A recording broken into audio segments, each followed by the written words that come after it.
Thank you, Senator Brockman. Senator Steele-John. Thank you, Mr. Acting Deputy President. It is very easy to say nice, warm, fluffy general things about the NDIS. I know from personal experience, because I'm one of the people to whom these comments are usually addressed.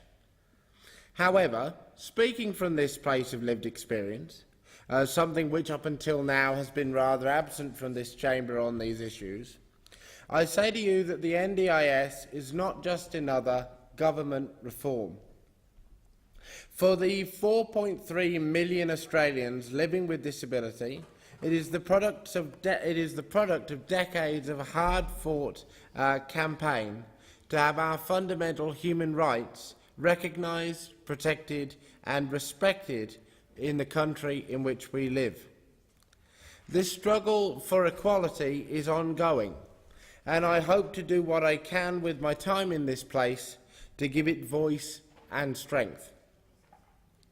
Now, the NDIS is not a silver bullet to the challenges that we face as a community, nor is it by any means perfect.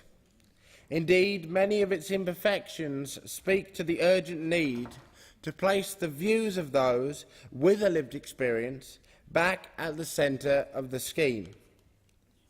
However, it is a critical foundation stone upon which the disability community will continue to fight for our rights and our freedoms. The legislation before us forms a key part of this foundation. The Australian Greens support the intent of the NDIS quality safeguards legislation in ensuring that people journeying with a disability are protected from violence, abuse or neglect, and that best practices are followed in supporting those people.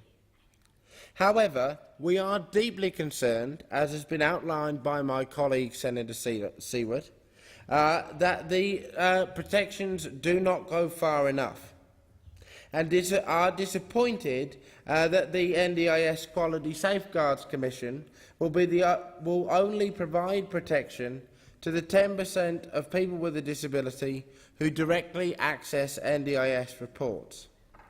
Quite frankly, it is unacceptable that the remaining 90%, the vast majority of people with a disability, will have to rely on the existing insufficient regulatory frameworks, which have proven to provide inadequate protection. Put simply, this bill fails. It does not provide enough protection to enough people, as has been stated in stark terms by the Disabled People's Organisation of Australia, and I quote, "It, being this bill, will not cover the range of settings in which people with disability experience violence or multiple forms of violence that people with disability experience." This bill in no way removes the need, as was also noted by my colleague, for a Royal Commission into violence, abuse and neglect in relation to people with a disability. The Greens have repeatedly called for a Royal Commission, and it is quite frankly shameful that the other parties have not supported our calls in the past. The need for a Royal Commission was the first recommendation of the Senate Community Affairs References Committee inquiry into this issue back in 2015.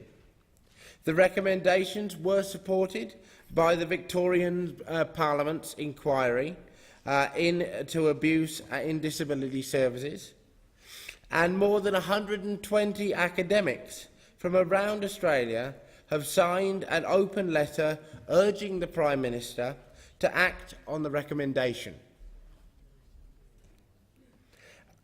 This was followed by a society statement from the Disabled People's Organisation of Australia and was endorsed by 163 organisations and groups, and, in addition, over 380 individuals, once again calling for a Royal Commission and stating that a Royal Commission is the only mechanism that can provide for a comprehensive, independent and just response to all forms of violence and abuse against people with a disability. People with a disability who live in Australia deserve nothing less. And Mr Acting Deputy President, I could not agree more. We do deserve nothing less. The people who took time to go through the trauma of informing that committee of their experience deserve nothing less than the government's attention and the opposition's attention in calling and establishing for a Royal Commission. So I support the legislation before us at the moment. I'm disappointed profoundly in some of its aspects. I echo Senator Rachel Seaworth's comments in that regard, but want to repeat, this is not a sidestep through which we can get away from a Royal Commission. It in fact adds to the need and the urgency for that commission to take place.